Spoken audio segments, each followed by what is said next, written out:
Galera vestibulandos, de uma forma geral, galera do QI, vocês que passaram esse ano todo aí na luta, esperando por esse momento, né, dessa segunda fase, já que na primeira fase nós fomos vitoriosos, então agora esperar uma boa prova, né, dentro das características que a gente já prevê e já vem comentando com vocês. E escolhemos aqui alguns tópicos, né, que foram selecionados no sentido de dar uma abordagem de forma minimizada, mas ao mesmo tempo caracterizando aquilo que vem caindo nos últimos tempos no vestibular da Paraíba, no PSS mais precisamente. E aí nós escolhemos entre os tópicos aqueles que, por exemplo, vem caindo com mais incidência e é cadeira cativa no vestibular. Por exemplo, a parte de eletrodinâmica, né, que vocês conhecem muito bem e que tem caído nesses vestibulares do Enem, agora recentemente no Rio Grande do Norte, as questões muito ligadas ao dia a dia, questões envolvendo o cotidiano de uma residência, né, os circuitos residenciais, o consumo de energia por parte dos aparelhos, consumo de energia no que diz respeito à economia, até porque o modelo da economia mundial exige, né, esse tipo de tratamento, que os alunos tenham mais conhecimento do que a gente gasta numa casa, numa residência, num banho, ao ligar um chuveiro elétrico, ao fazer funcionar uma televisão, ao fazer funcionar um liquidificador.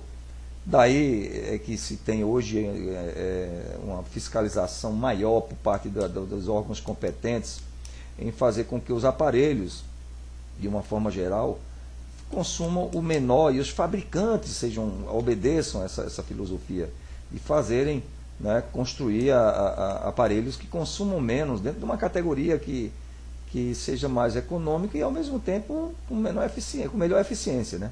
Porque as máquinas, elas não têm só que consumir menos, elas têm que consumir menos, mas com uma eficiência adequada. E aí a gente tem para vocês algumas coisas guardadas aqui de eletrodinâmica que nós vamos falar. E quero começar a chamar a atenção de vocês, por exemplo, no que ocorreu no vestibular da UEPB, aqui em Campina Grande. Vocês viram que a prova da UEPB, ela se deteve mais na questão dos consumos de energias nas residências, de usar aquelas equações de potência e de energia, a transformação desse consumo de energia em valores quantitativos financeiros, e essa relação a gente vai lembrar para vocês, como também foi o vestibular do Rio Grande do Norte, esse vestibular que houve agora recentemente, na primeira fase da UFRN, onde as provas também primaram por essas características. Da FUVEST, vestibular recente agora da Unicamp. E então vocês têm que ter, né, uma ideia da linha que vem predominando. Paraíba não vai fugir dessa linha. A do Enem, né? Vocês tiveram recentemente também. Né? Vocês viram como aconteceu a prova.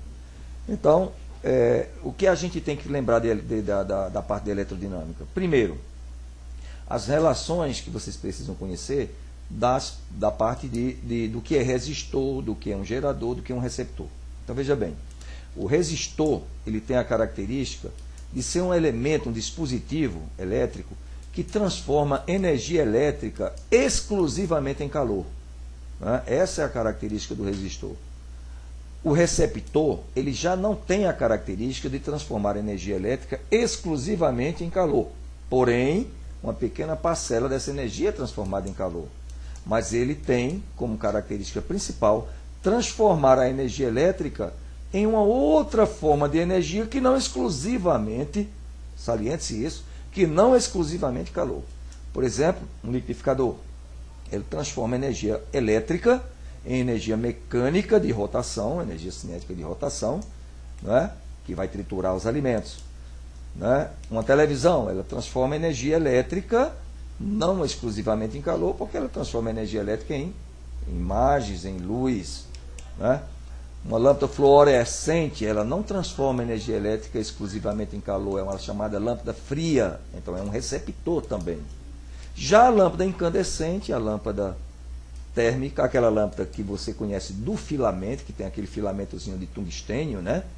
Ela transforma energia elétrica exclusivamente em calor. Não. Então, professor, como é que ela não transforma exclusivamente em calor, então ela não é resistor?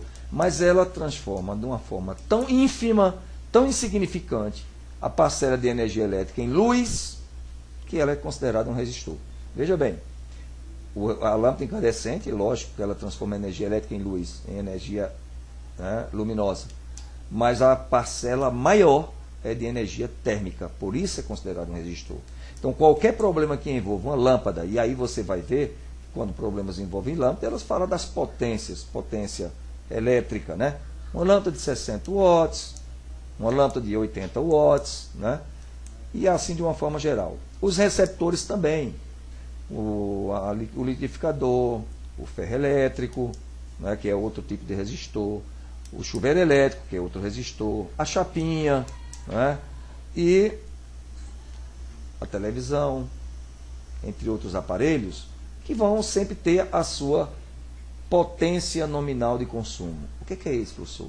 Potência nominal de consumo é a potência que vem especificada de fabricação. Vem de fábrica, vem no manual do aparelho. Então, todos os aparelhos, eles são obrigatoriamente, existe uma lei que obriga os fabricantes a, né, detalharem o consumo dos aparelhos, e esses detalhes eles vêm normalmente especificados pela corrente elétrica e pela potência de consumo. Então, qualquer chuveiro elétrico que você compra, você vai comprar, vai saber que aquele aparelho tem 5.500 watts, 3.300 watts, 4.000 watts de potência de consumo. É isso que especifica o aparelho. Quando você compra um liquidificador, 200 watts ou 150 watts de potência, 300 watts de potência de consumo. Mas aí então também vem a tensão nominal. Eu falei da potência, agora vem também falar da tensão nominal. A tensão nominal é aquela tensão para o qual o aparelho foi fabricado e para o qual, ou na qual, perdão, o aparelho deve ser ligado. Por exemplo, agora vamos ser claros, um chuveiro elétrico de 5.500 watts de potência nominal, que foi fabricado para ser ligado em 220 volts, ele é um aparelho que só pode ser ligado, só deve ser ligado nessa tensão, quando então ela chega ao seu rendimento máximo, que é quando ele vai estar ligado nessa tensão de 220 volts. Então essa potência de 5.500 watts é quando ele estiver ligado nessa tensão. Se por acaso esse aparelho for ligado numa tensão, por exemplo, 110, 127 volts, então a potência não vai ser a mesma, a potência cai consideravelmente, né? Só para você ter uma ideia, só para a gente falar em números mais precisos, para quem entenda o teor matemático da coisa fique melhor explicado. Se você tiver um aparelho que foi fabricado para ligar em 220 volts e ele tiver uma potência nominal de consumo de 4.000 watts, se ele for ligado em 110 volts, ele não vai ter uma potência nominal adequada. E digo mais, presta atenção, essa potência não vai ser reduzida para metade, como foi a tensão não. A tensão, a DDP, que era 220, que caiu para 110, caiu para metade, não vai fazer o aparelho reduzir sua potência para metade, não.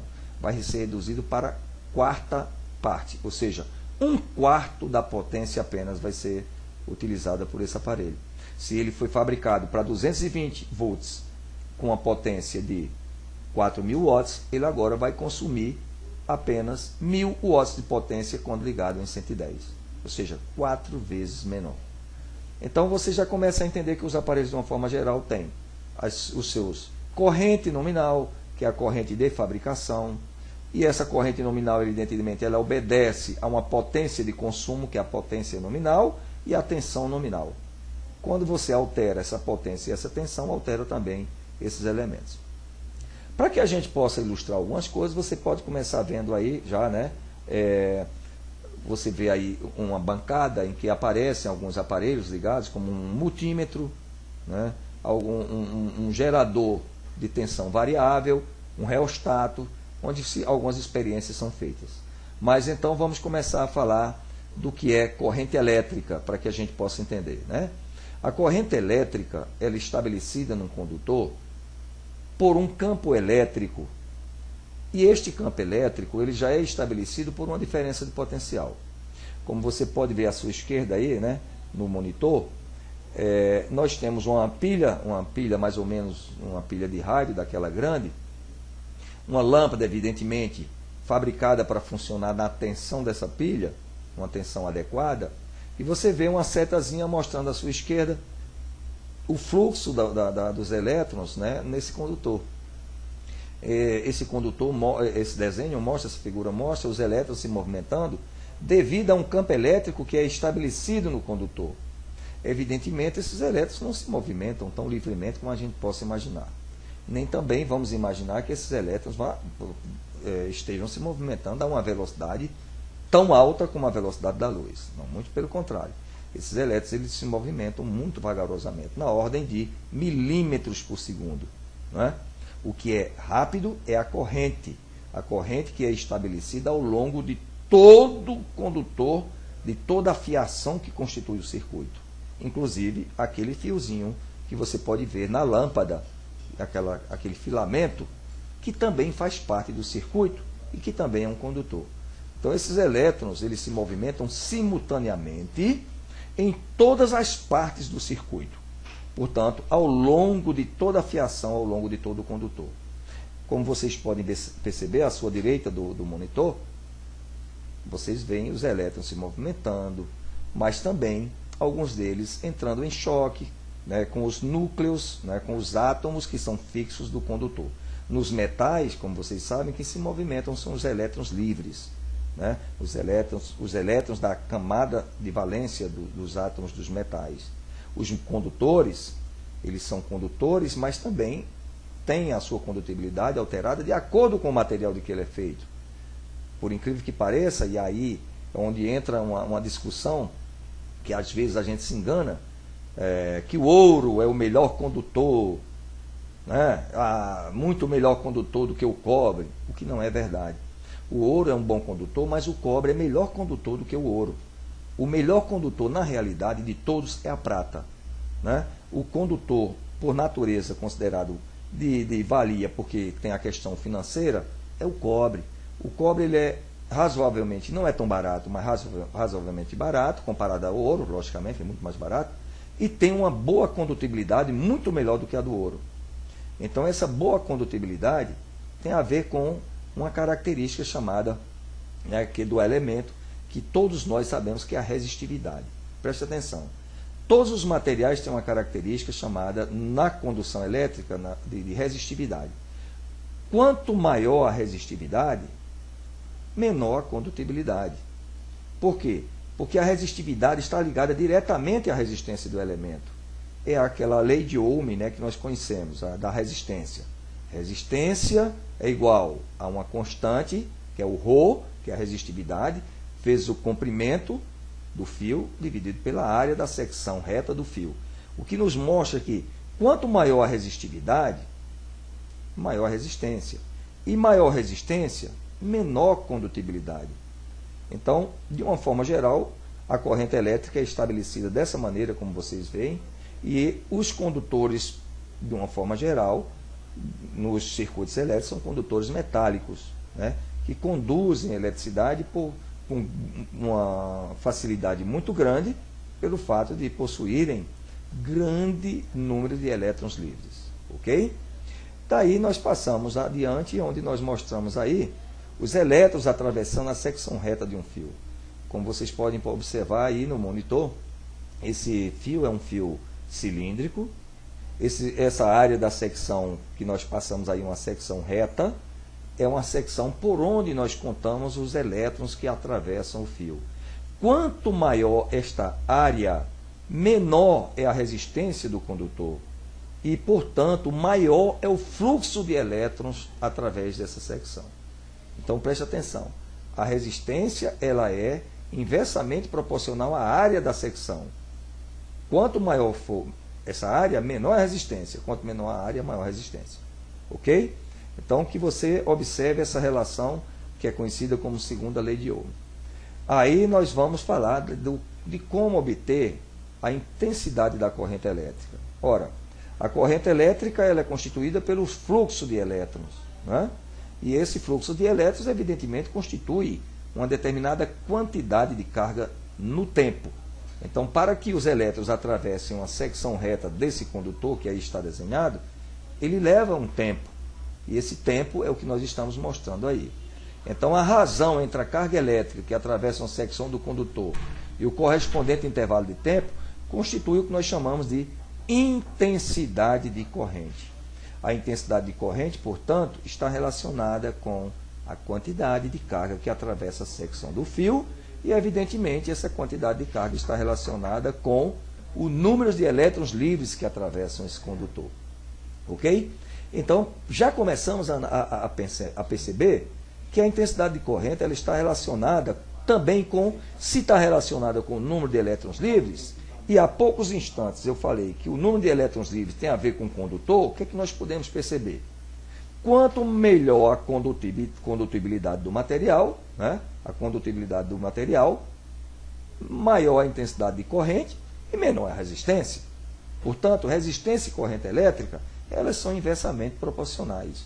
A gente diz assim, maior resistência, maior dificuldade para a corrente, para os elétrons.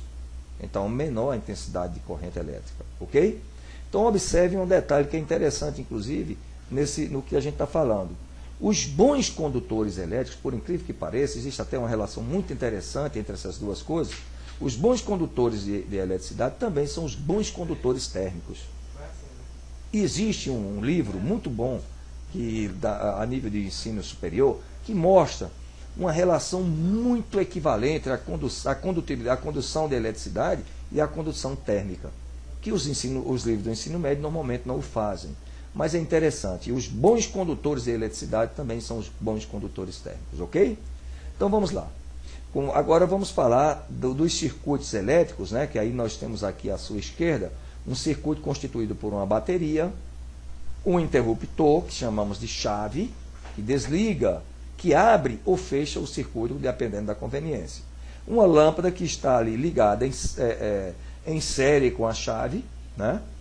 E esse é um circuito chamado de circuito de malha única, ou também circuito de caminho único. Se nós acionarmos aquele interruptor, como você pode ver à sua direita, aqui à direita, que nós estamos mostrando agora, ó, aqui a chavezinha está aberta, né? A lâmpada está apagada. Não está circulando corrente. Existe uma diferença de potencial aqui entre os terminais da bateria? Existe. Entre os terminais da bateria existe uma DDP. Mas como a chave está aberta, como você pode ver aqui, ó, que foi uma questão do Enem, inclusive, falando sobre chaves, né? Vocês viram? Aqui a chavezinha está aberta, não está circulando corrente, porque os elétrons livres dos condutores não estão submetidos a essa diferença de potencial nos terminais da bateria. Então, o que é necessário? Fecharmos o circuito. Quando nós fecharmos essa chave, é estabelecido imediatamente no interior de todo o condutor que liga a esse circuito um campo elétrico. E todas as cargas, no caso, todos os elétrons livres desse condutor ficam submetidos a essa diferença de potencial e começam a se movimentar. É o que nós vamos ver à sua direita agora aqui, ó. A chave agora está fechada, não é? Nós podemos ver a chavezinha fechada. E a chave, você note que ela mudou de posição comparativamente à da esquerda. E aí os elétrons agora estão se movimentando, constituindo um fluxo de elétrons do qual nós chamamos de corrente elétrica. Essa corrente elétrica, ao passar pelo filamento da lâmpada, ela, devido a um efeito chamado efeito Joule, ou efeito térmico da corrente, aquece o filamento de tungstênio, esse filamentozinho do condutor aqui da lâmpada. Esse filamento, ao ser aquecido, ele fica rubro, dá luminosidade e a lâmpada acende. Essa lâmpada, gente, é bom chamar a atenção disso, tem uma coisa interessante a se falar sobre isso.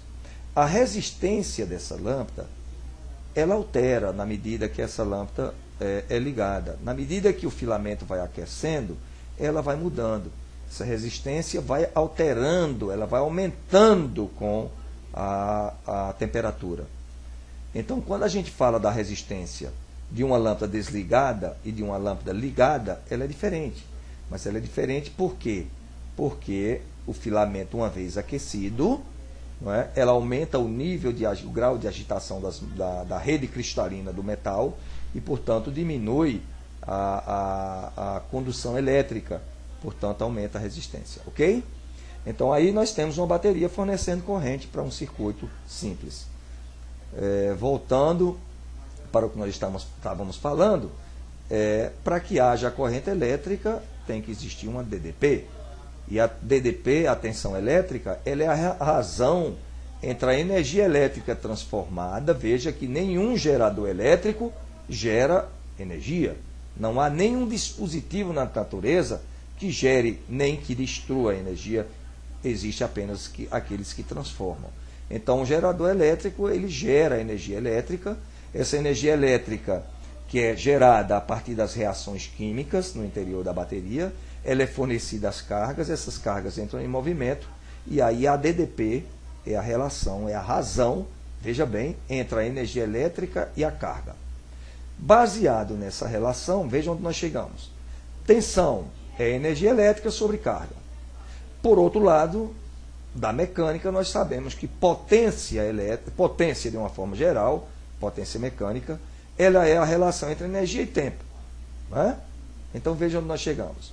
Se tensão é energia sobre carga e potência é energia sobre tempo, e ainda lembrando que corrente é carga sobre tempo, nós vamos fazer a seguinte relação. Energia elétrica é carga vezes tensão. Está dividindo, vem multiplicando. Está aqui, ó. Energia, carga vezes tensão. Potência, que é energia elétrica sobre tempo, fica carga vezes tensão sobre tempo. Assim, potência é o que é carga vezes tensão ou é energia. O que é carga sobre tempo é corrente. Logo, potência é o produto da corrente pela tensão. Vocês, com certeza, na prova do vestibular, vão se deparar com a necessidade do cálculo dessa potência. E aí nós temos algumas relações bem interessantes para vocês não esquecer. Corrente elétrica no sistema internacional, a unidade é ampere, mas na prática essa corrente é muito alta, trabalha-se mais na unidade 1000 ampere, que é 10 a menos 3 amperes. Né? A tensão elétrica no sistema internacional é o volt. Na prática é o kilovolt. Por quê? Porque nós trabalhamos, inclusive a leitura da energia em nossa casa, que é feita em quilowatts, né? Que é a potência, é o consumo de energia, quilowatts, é potência. Então, a tensão é em kilovolt, que é 1 kV é 1000 volts. Potência elétrica, sistema internacional, a unidade é o watt. Na prática, o kilowatt, como eu acabei de falar, não é? É o que nós temos na nossa residência. Quando chega a nossa conta mensal de energia, ela vem dada em kilowatt hora. Kilowatt hora. Porque o kilowatt é a potência, mas vocês viram há poucos instantes que a energia é potência vezes tempo. Então, no sistema internacional, a energia elétrica é o joule, mas é muito pouco usual, né? Na prática, nas nossas contas mensais de energia, ela vem em quilowatt-hora. E 1 kWh tem uma relação que é esta com o joule, 3,610 a sexta joule. Bom, com isso, nós encerramos essa primeira parte. Logo em seguida, nós vamos fazer com vocês algumas relações de consumo de energia, mostrando para vocês o que vocês podem encontrar nessa prova do vestibular desse ano. Então, daqui a pouquinho voltaremos com mais algumas dicas para vocês. Um abraço.